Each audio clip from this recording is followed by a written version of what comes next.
Welcome back to the Yoga Teacher Training Podcast. My name is Jeremy Devens, and today I have the pleasure of speaking with Yogi Aaron, who is an entrepreneur, author, podcast host, yoga teacher, and co-owner of the Blue Osa Yoga Retreat and Spa in Costa Rica, and the creator of a revolutionary approach to yoga called Applied Yoga Anatomy plus Muscle Activation.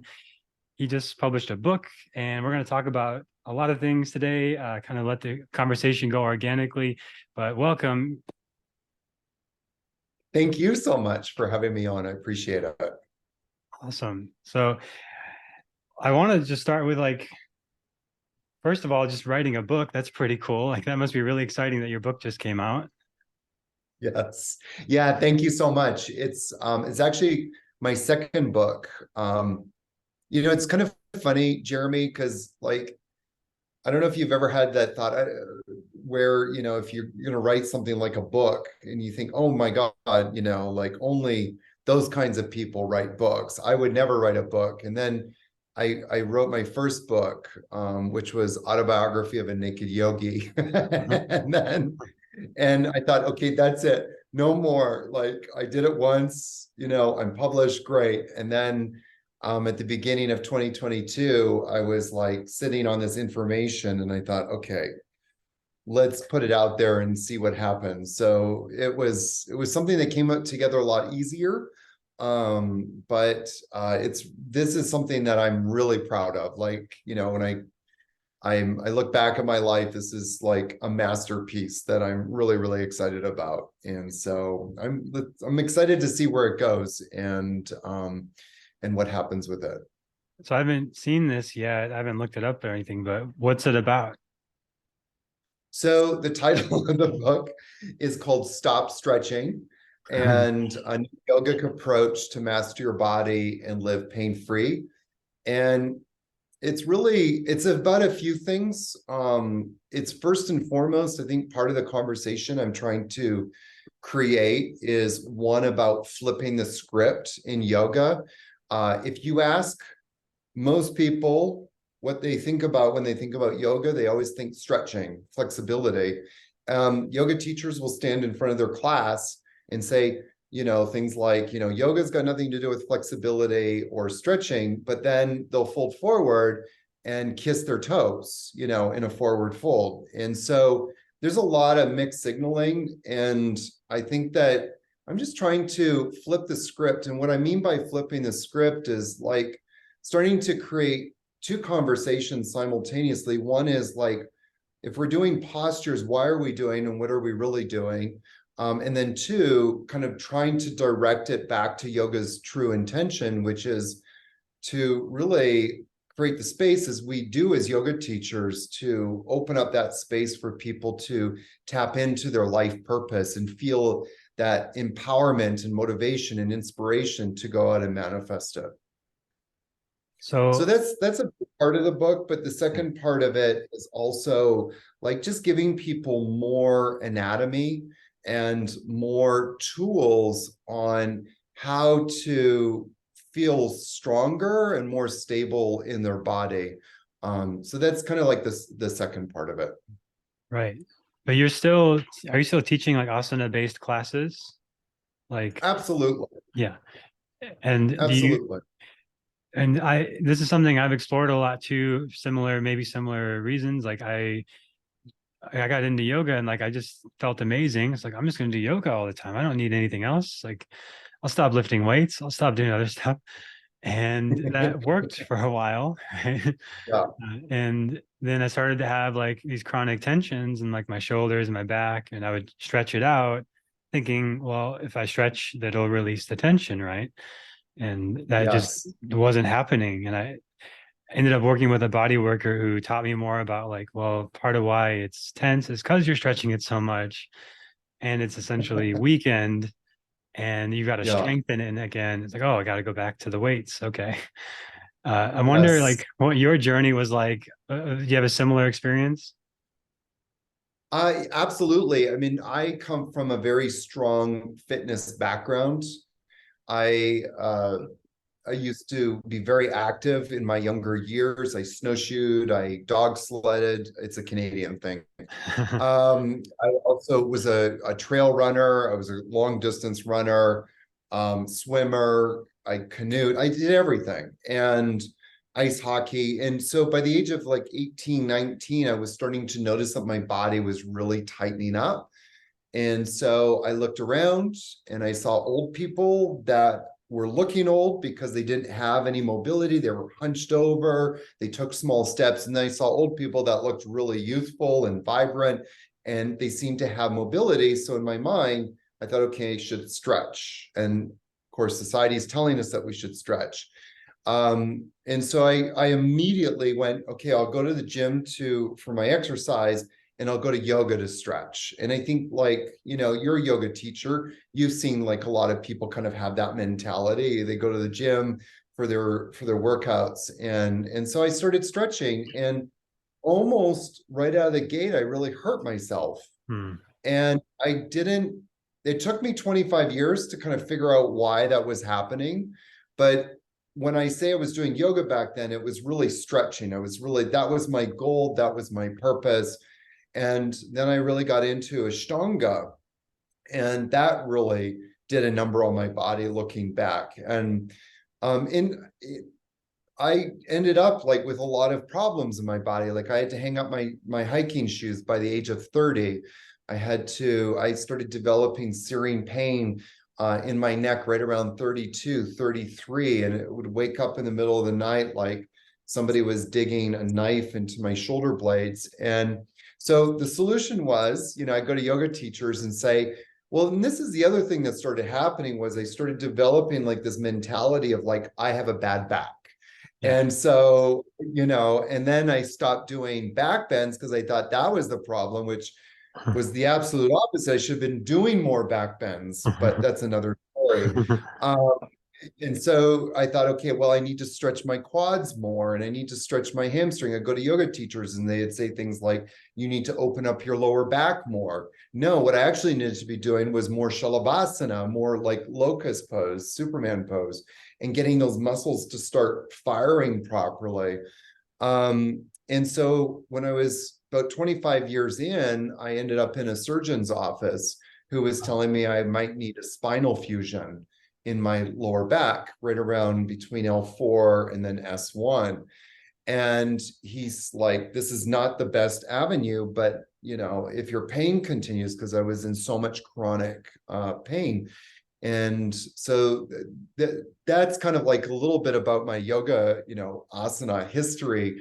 And I think that, you hear this a lot, like yoga teachers trying to say, yes, you need to stretch and then build up strength. But that's kind of like part of the script that I'm kind of flipping. And so you asked me if I teach asana, like, yeah, I teach a lot of asana, but I approach it very differently. And like with triangle pose, instead of like coming into like your full expression of triangle pose, I focus more, and then opening up the side that you're stretching into. I focus more on engaging the side that you're going into, so that there's more like you're not focused so much on stretching, but more on engaging the muscles that are actually supporting the body in that pose. Yeah. And I think one of the cool things about yoga asana, like especially standing poses and the more active poses, it's a lot of isometric strength and a lot of endurance, which I imagine that part is probably comes naturally for you. It's like a lot of the endurance kind of training, a lot of the slow twitch muscle fiber kind of stuff. Yes. Yeah. I But love that you said slow twitch fiber stuff. Oh my God. I wish more teachers would say slow twitch fiber stuff. yeah. Awesome. And I've kind of come to it too. I was fortunate to have a very good anatomy teacher in Austin, Texas. But when I first couple of years, like it was all way over my head. Like I didn't have any idea what he's talking about. And I had to like really go the long route to figure all that stuff out and go through my own pain, Yeah. similar, but not as extreme as you. I mean, was that all at that time when you were having those injuries? Was it some of it related to your past sports and stuff, or was it like happening like you're practicing Ashtanga, then you'd go home and like have a back pain or like that kind of thing? It's a good question, and one that I've literally pondered on Yeah. a lot. I think that some of us are just predisposed to certain weaknesses in our body in certain Yeah. areas. So I'll give you an example. Like a lot of people, I have always had very tight hamstrings, and I think that doing a lot of snowshoeing really exacerbated that. And I think that my body, when we're younger, 14, 15, 16, 17 years old, we can compensate a lot and get away with it. We can get away with a lot of stuff when we're young, but there's always a price tag. And like you think about price tag, you look at ballerinas, young dancers, Yeah. kids that go and study dance at 16, 17, and then by 20, some of these kids are crippled. By the Gymnasts. time they get Yeah. to 22, I was just getting Yeah. to Oh yeah. gymnasts. You can't help but look at an Olympic lineup and see all these athletes in ace bandages, knee braces, elbow braces, shoulder braces, hot packs. And so when we start to espouse the wonder of these gymnasts, we forget to mention the next breath. Yeah, and they need surgery by the time they're 30. So we can't compare ourselves to them. So to answer your question, like I think that there was some inherent weaknesses. And I was telling you about my tight hamstrings. One of the poses, the yoga poses that I've always struggled with a lot, and even today, I can do it today now because I know how to prepare for it. It's a simple pose that some people just do really easily, Navasana. And I could never do Navasana, always put stress on my back. Well, instead of having a teacher come up and say to me, well, you're stressed because your brain isn't connecting to your abdominal muscles properly. You're stressed. Your lower back is trying to compensate for holding this pose because your quads, specifically rectus femoris, isn't engaging properly, and your psoas isn't engaged. So because those muscles aren't engaged, your lower back is trying to support the whole weight of the body, and that's why you feel pain there. What they would say to me is, well, you just have to keep doing the practice, Yeah. or Right. you just have to kind of like compensate by lowering your feet, and so, but I should have known, like, had I known now back then, I would be in much better condition because I would know where my weaknesses are. I think a lot of yoga posture, there are some, I'm not going to say all of them, but some of the yoga postures like Navasana, as hard as they are and as stressful as they are, can reveal weaknesses. But the question isn't, or the answer isn't like, oh, well, just do the practice. The answer is, well, what are the muscular weaknesses? Which muscles are weak? And then how do we start turning them on and then start to strengthen those specific muscles? And that's sort of the way that I'm starting to go in now and teaching other teachers to start thinking about the body is like learning to identify where are we weak, what muscles are they, and how do we get those muscles working in a better way. Right. And then is that like in the context of an asana class? Like you might do little exercises to like engage the hip flexors specifically, or like bring awareness to, how this muscle is active and this muscle is lengthening, these kind of things. Sometimes I mean I mix it up. I Yeah. love doing experiments. One of Yeah. my favorite experiments is like doing just a simple forward fold like Uttanasana without any stress. Like just kind of go into it, see what your range of motion is, come back up, and then do like 1, 2, or 3 muscle activations just to show people. And one of them is just a simple twist to activate the oblique muscles. You just do that one, and already some people get as much as a foot in range of motion, because when you're dropping down, we always think, well, it's because the hamstrings are tight or because the lower back is tight. It's like, well, no, those muscles are not moving your bones. Those muscles are lengthening in a response to the agonist muscles, which are contracting. So one of the biggest muscles is the oblique muscles, which kind of act as rotators and flexors, trunk flexors. And so I love just showing people that, because within a minute, they get a range of motion and nobody came up and pushed them into it. They didn't grab their feet to come into it. It's just muscles moving bones. And I just, that kind of stuff like really fascinates me, because when you see it in real time, you're like, oh my God. Love that. Yeah, and it's teaching the yoga from the inside out, and it's about their internal awareness. They're turning on the lights from the mind muscle connection, and then being able to go Yeah, into it. And it's not dependent on you assisting or you.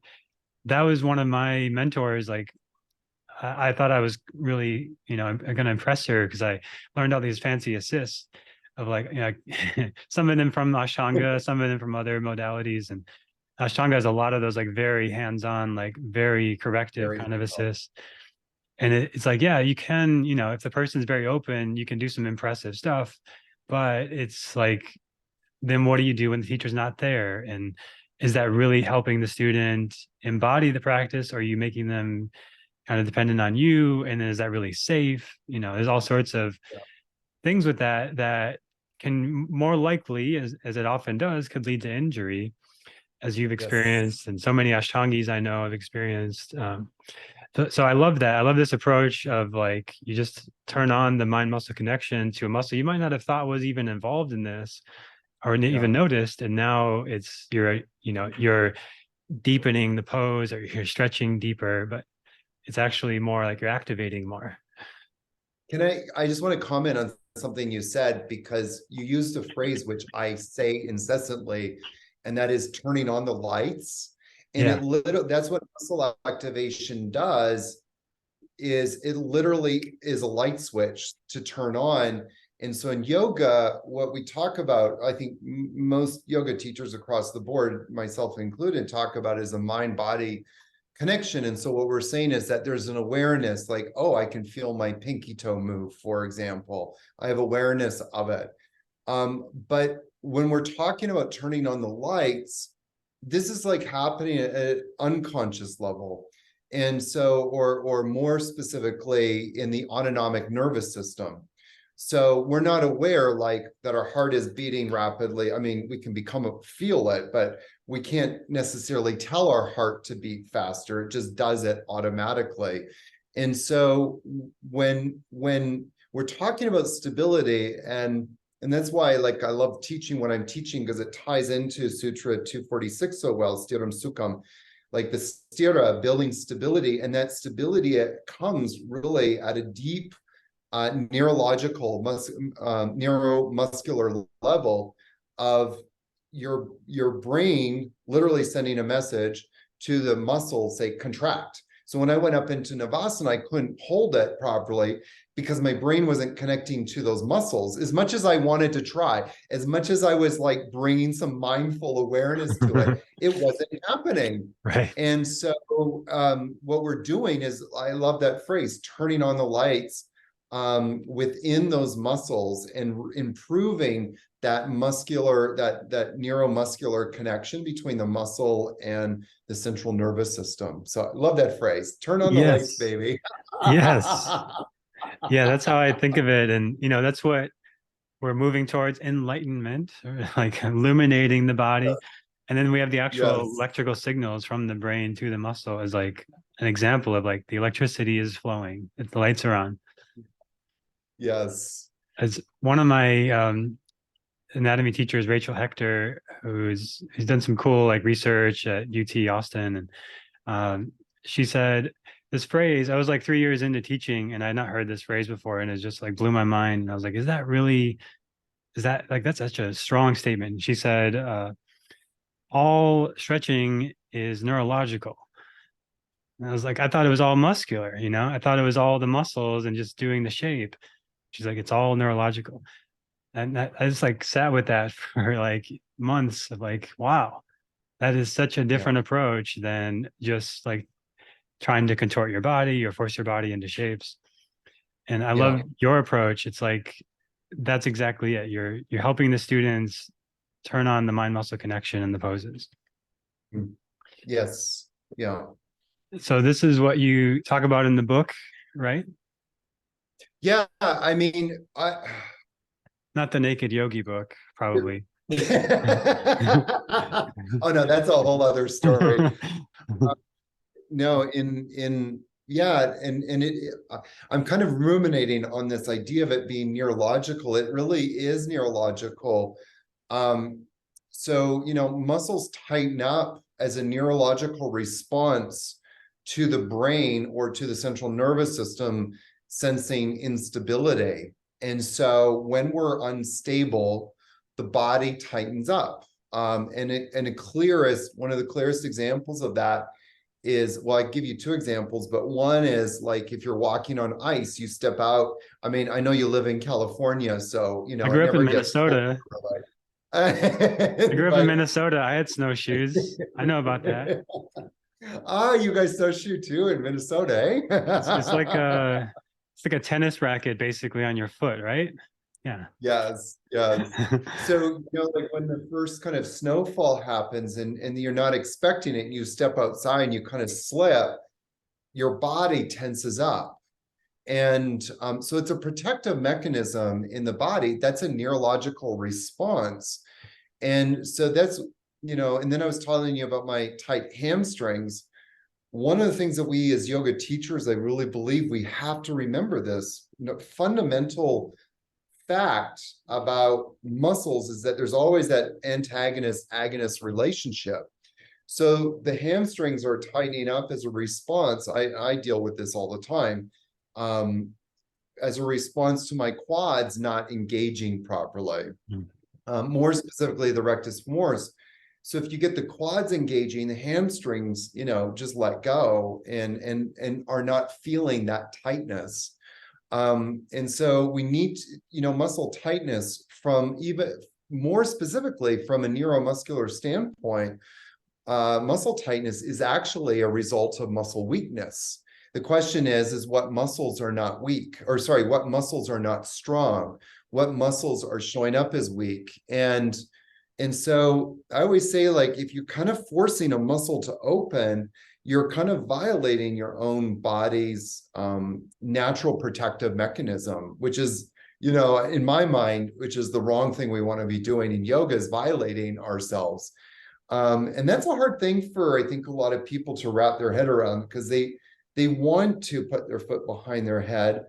And it was interesting because I came across this video recently of this girl who has this kind of science YouTube channel, and she was talking about the science of stretching. And so she brought on this professor who had this kind of graph, and he says, yeah, when you start to pull a muscle, it sends a message to the central nervous system to actually want to shorten, and the central nervous system sends back a message, okay, shorten. And what he said was that over time, that loop starts to dissipate. It actually starts to cut off. And so people that start to develop flexibility, they actually are disrupting. It's basically a disruption between the muscle and the central nervous system, and it just starts to get cut off. And from my perspective, what I'm actually trying to do is improve that connection. And so people are like, well, but what about flexibility? And I'm like, well, you have mobility when the muscles are actually contracting properly. When muscles contract properly, you can have all the mobility you want. And you like, okay, so then the devil's advocate, like the listener might say, like, well, what about like a bodybuilder who only does contracting basically and barely does Yeah. stretching, and they can't even like touch their back or anything like that. So what about that? If somebody's only contracting, how are they not more flexible? So just remember, like what I was just saying, like, so if they're not able to reach their back, like if they lift their arm up and trying to touch in between their shoulder blades, for example, or, sometimes like take one arm behind the back and scratch their back. If they can't do that, I think you and I would agree that we would say, well, there's muscle tightness, correct? Yeah. Yeah. So if they're reaching their arm up, is it because the tightness is probably coming from the pecs and coming from maybe like the trapezius, or not the traps, the Triceps. tricep, thank you. And maybe like even like anterior delts. But Yeah. if we start to look at, well, what are those opposite muscles? And so maybe it's because his traps aren't engaging properly. Maybe his posterior delts are not engaging properly. Bodybuilders are really good at messing up their bodies, like especially like these kind of big heavyweight bodybuilders, because they're able to push through pain. They're able to access their fast twitch muscles, but their slow twitch muscle fibers have not developed properly. And I can tell you, like, I've been actually having a lot of fun meeting bodybuilders recently and testing them, and they're all of them, every single one of them is like, oh my God, I've got pain in my shoulders, I've got pain, in my back. And then I get them on my table and I test their force output of the pecs. And like a lot of the shoulder, like the anterior serratus, the triceps, every single one of them is weak. Every single Wow. one of them. So they may be able to lift heavy weight because they have, quick, fast twitch fiber access, but their slow twitch fiber muscles, nothing. Yeah. Their slow twitch fiber muscles are dead in the water. And so they have a lot of this bulk, but there's no force output in those muscles that they have access to. So Wow. tightness, again, is always the result of muscles not functioning properly. My teacher, Greg, who's the creator of muscle activation technique, one of the stories he often talks about is like, he was barely able to touch his knees bending forward, let alone touching his toes. But yet he was like a serious athlete, football player, lift heavy weights, and so one day he had somebody who activated all of his core muscles, drop down, touch his toes, no problem. Wow. So when we start to, like, just because you have muscles there doesn't mean that those muscles are working Yeah. um, and properly. Your ability to, we got to, as you said, turn on the lights. Right. Wow. I love that. So it's so interesting. Like you work with these people, and I would just assume, because I haven't worked in that way, like body work with bodybuilders, I would just assume, well, all their muscles are pretty well developed and like shape and size, that they probably have good Yeah, strength, but that's just hypertrophy, right? They just gain size, and maybe they've compensated in other places, and maybe they just push through injuries. And it's yeah, like it's always important to think of any sort of athlete who has, if they're ever sort of idealizing a physique or appearance of a body or flexibility or range of motion or anything, it's like they are probably suffering to get to that. Like in athletics, you have to push through pain. You have to you get injured eventually. Like almost everybody gets injured eventually in athletic competition. So it's not always like the best ideal of like, then you look at somebody like Iyengar and Tabi Joyce when they're in their like 50, and like they don't look like athletes, but like they're very, strong endurance, very flexible, all the strength, they can do all the arm balances. So it's like I think it's important because to me, I grew up kind of like impressed and idealizing like the traditional like natural bodybuilder physique of like, oh, that's what a guy should look like. Okay. And like got really into bodybuilding, but then I found the yoga and I kind of went on my journey with that of having both about like I realized you need both really like the slow twitch and the fast twitch. And because we're talking about that a lot, I'd love for you to just give like your definition of that for anyone who's like not entirely sure what that means. So what can you rephrase the question? Yeah. Like what were you asking me So specifically? like what is a slow twitch? Like how do slow twitch muscle fibers work? How do you activate them or not versus fast twitch? And like Sure. why is it important to know that? Yeah, so before I answer that, I just want to comment on one thing Yeah. because I think you said something that a lot of yoga people think about. We kind of, most of us, I think, kind of idolize people like Patabi Joyce and Mr. Iyengar. And we think like, well, if I practice enough, I'm going to become like them. Um, I know that Patabi at a certain age stopped practicing altogether. Like when I say practice, doing the physical practice. I don't know what age it was, so I can't comment on that for a fact. but I do know that he did that. And I know that Mr. Iyengar practiced right up until he pretty much left his body. And but when we compare ourselves like that, we have to also look at their lifestyles. Like I even see like some yoga teachers who in seemingly they live like this very kind of like, oh, I'm going to go practice for 3 hours and then drink my kombucha and, relax. And that's their day, but I'm going to just throw you into the mix too. I think people like you and me, we're on our computers all day. We're moving around in the world. We don't have 100, you and I don't have 100 acolytes taking care of every single whim of ours. I mean, Mr. Iyengar, I doubt ever made his own cup of tea. He probably had 10 people to make him a cup of tea.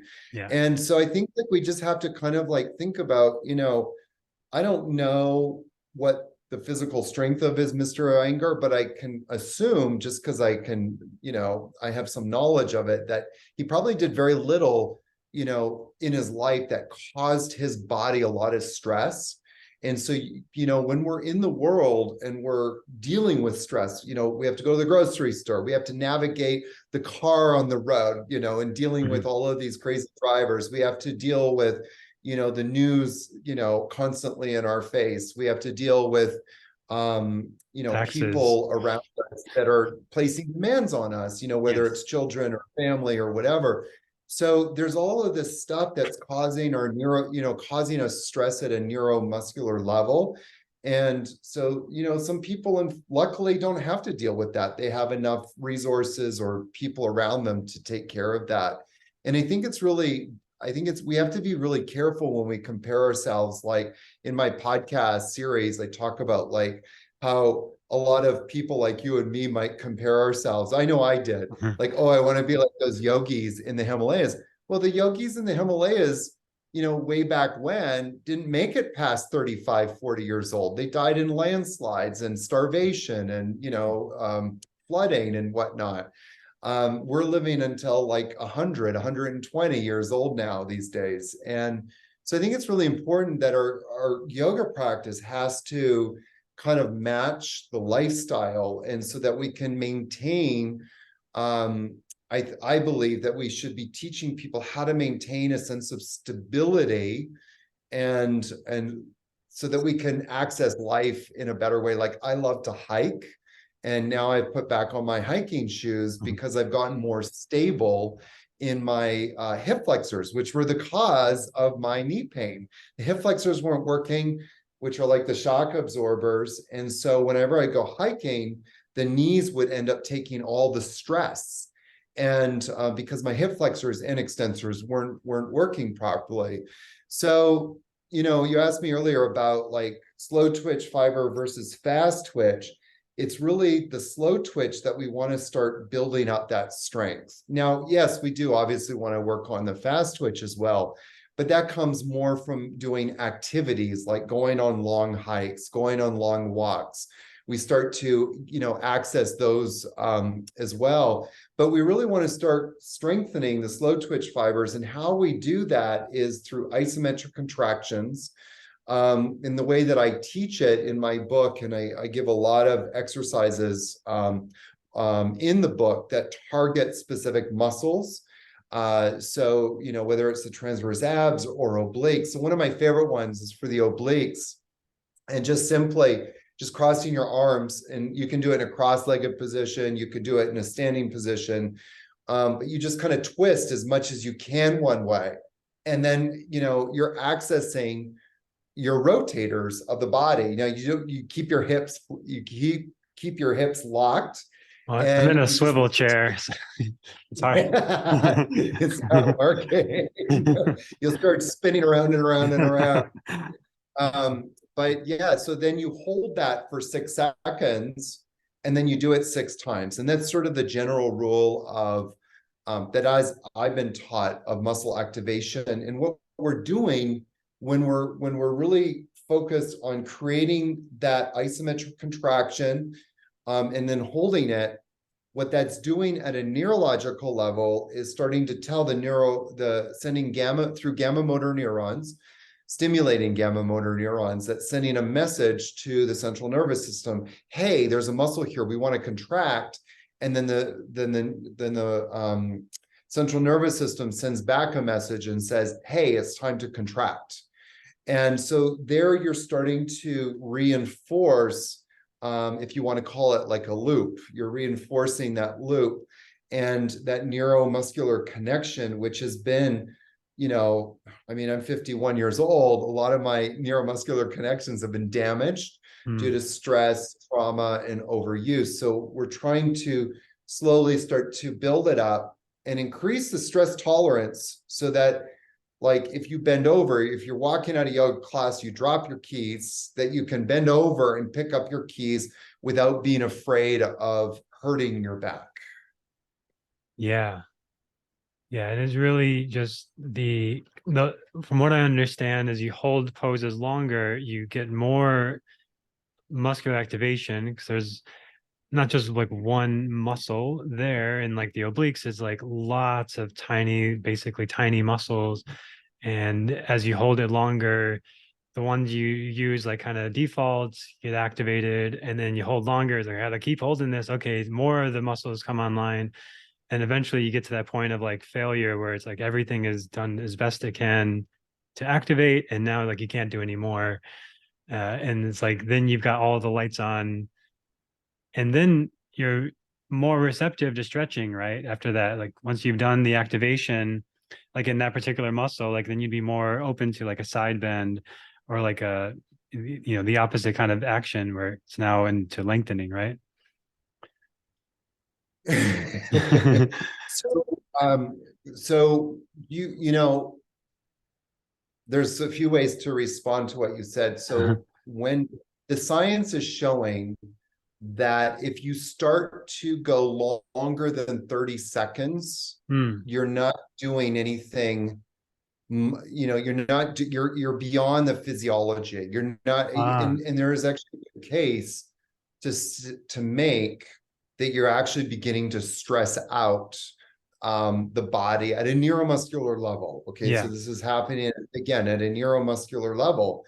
You begin to actually stress out that connection, and then the brain just cuts it off. It just disconnects. Wow. So what we're doing, what I always try and do and approach it, like you want that brain to muscle connection.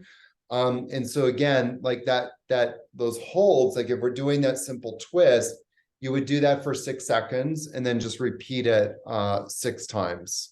So you would hold it for 1, 2, 3, 4, 5, 6, and then come on out. And if you're teaching a yoga class, you can do a breath and then come back into it again if you wanted to. But you do want to be careful of not holding postures. Now, just for the record, I actually like to hold postures, but I'm very acutely aware that if I'm holding postures, that I'm also could be risking, causing stress to the body. Yes. So I'm very particular in how I hold postures, what postures am I holding, and when I'm setting up a pose, like I love teaching forward folds, seated forward folds, but I'm very cautious about how I set them up for a lot of reasons. But if I do, I prop up a lot. And I tell students, and I set it up in a way so that they're not going to their flexibility, that they're going to their own sort of muscular contraction. So if you fold forward, it's like, how far is your abdominals allowing you to go? And then that's number one. And then number two, even backing off a little bit from that, and then just staying in the pose. And so when we're starting to hold poses more than 30 seconds, it really, and even more than a minute, and you're telling students, I want you to be still, just breathe. It then is, it's like, it's really psychological at that point. But to then your last thing about stretching. So I just don't teach stretching anymore. I don't set up, I just don't do it. And there's a lot of reasons for that. But the primary reason goes back to what I said earlier, that if you are stretching, you're starting to bypass that neurological loop. and then you cut off this proprioception. So if I was with you in your home and we did, I tested your obliques, Hmm. for example, and then I said to you, okay, let's do this muscle activation. I tested your obliques, they test weak. And so then I said, okay, let's get them strong. Let's do this muscle activation and get them working again. And we got them working. I went back and I tested them and they were strong. And then I said, okay, let's see how far you can twist now, Jeremy. So then I said, okay, I want you to come here, bring your hands to your knees, and then I want you to use your arms to push as far as you can. If when you came out of that and I went and tested you, you would test weak. You Hmm. would test weak because your brain didn't know which muscles to tell to contract. So you would be left in a weakened state. So I'm not a huge fan of stretching just for that Yes. like little reason. And now you get students that are like, this is one of the axioms of AYAMA, applied yoga anatomy and muscle activation, that if you really are like, I just want to stretch, if you're like really like that, then I would say the best time to stretch, if you must, is before you go to bed, because you do it right next to your bed and then you jump into bed. Well, maybe not jump, slide into bed. And because there's no accountability, you're lying on your back, you're resting, and you're not going to be using your body in a way that might compromise you. You have no keys to drop on the way to the car. You don't have to drive home. You don't have groceries to pick up. So you just slide into bed because there is nothing that's going to necessarily put stress on your body. So you might still teach like triangle pose you mentioned earlier, and it might Yeah. look like the Iyengar style of triangle pose, but you're emphasizing more like quad activation in the front leg, like obliques, rotators. Like, is this kind of my understanding right? You're almost there. Like Okay. I would also just set it up a little differently. So I Yeah. do set up poses a little differently. And the way the simple explanation is that I just take out the opportunity for someone to drop into their flexibility. So for example, with triangle pose, and you can even do it seated there, right where you are, Yeah. is you cross your arms and you don't have to stand up. It's the same kind of idea. And so if say we're going to go to your right. So if you're going to your right, you bring the right shoulder to the right hip bone. So really focus on squeezing that and let your sit bones stay on the ground, of course, because we're seated right now. But do you feel your oblique muscles, your lateral obliques engaging on your right side? So then come back up. So then I might do that 6 seconds, 6 times. It depends on the kind of class and what preparation I let into it. But I would probably just teach it like that. So I would say, squeeze the right shoulder to the right hip bone. And then maybe after I've done that a few times, on the next time I would say, squeeze your right shoulder to the right hip bone. Now bring your left arm up to the sky. And keep that right arm where it is, that right hand where it is. Now reach up, but squeeze that right shoulder to the right hip bone. And then maybe then just drop that right arm. And I wouldn't say reach Mm. for the floor. I would just say just drop it. And Wow. so now we're not focused so much on the side that we're quote unquote stretching. We're focused more on keeping the oblique muscles engaged. So if you ask, like, try it out next time when you teach a class. Yeah. And when you teach a class next time, ask your students, go as far as you can. Get that hand to the floor, Mhm. everybody. I don't care what it looks like, just get that hand to the floor. They're going to go into their flexibility. They're going to go into a range of motion that their neuromuscular system isn't prepared for. But then you say, okay, keep your body as still as you can. Now lift off the floor 3 inches. Most people won't be able to do it. Or Mm. if they do, they're going to compensate somewhere. They're going to put stress on their back. They're going to put stress somewhere because there's no accountability in that range of motion. There's no muscular muscles that are activated. You bypassed every muscle to get that arm down. And so what I try to do is to teach from a place where I'm constantly creating accountability in the muscular system. I try most of the time I'm pretty successful, but and then in that way, I know when they come out of the pose that they're going to be stronger, not weaker. Very cool. Yeah, I get it now. I get it. Yes. And I could feel, I think you're intuitively right. My obliques are probably would test weak. I could feel that it was like kind of hard to get the activation there, but I can do triangle, my triangle pose looks really picturesque, but I almost never think about my obliques in that way. So that's something I'll definitely be reading your book and exploring this more. Yes. I actually would love to hear your like feedback because you did this anatomy course, and you've done some anatomy training. I would love to like get your compare and contrast and what is different and what serves you, what served you, how Yeah. this can serve you more. And so one of the things that I do in my book, Jeremy, is look at like postures like triangle pose. What are we actually doing? And that's a rhetorical question, Yeah. but what are we actually doing in the pose? What muscles should be working here? If we're doing like wheel pose, when I teach teacher training, one of the questions I love to ask people is, how many postures do you think it takes to prepare for wheel pose? You get like, 10, 15, 25, I say 3. You only need 3 postures because you need to look at, well, what muscles need to shorten in order to contract to get us up into wheel.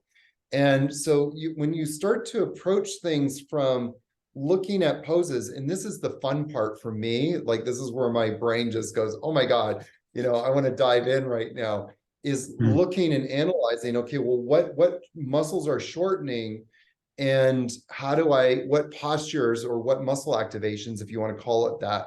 A lot of the muscle activations, by the way, look a lot like yoga postures. Like one of the muscle activations for wheel pose, Urdhva Dhanurasana, is bridge pose, Yeah. Setu Bandhasana.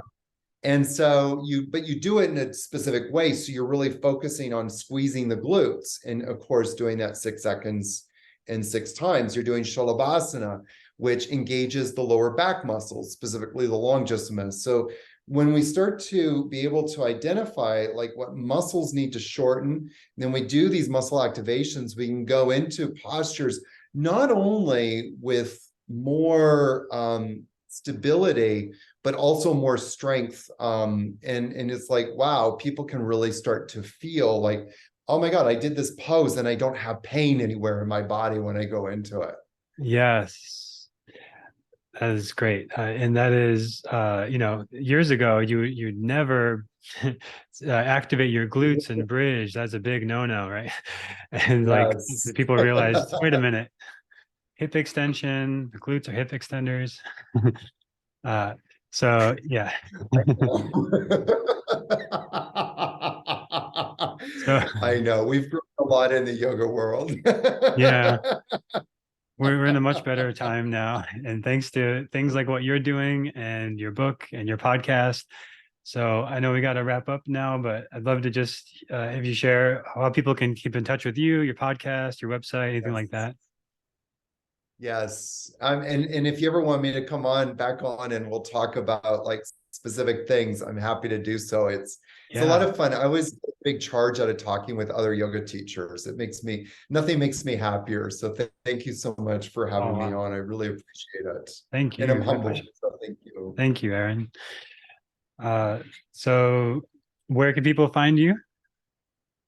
The best way to go look for me is 2 places, yogiaaron.com. It's sort of a portal into everything. I have a free 7-day pain-free series there. People can access that. And through that series, learn more about me. And I go through the different systems of the body. And then the next best thing to do, or the best thing to do, is go on Amazon and look for Stop Stretching.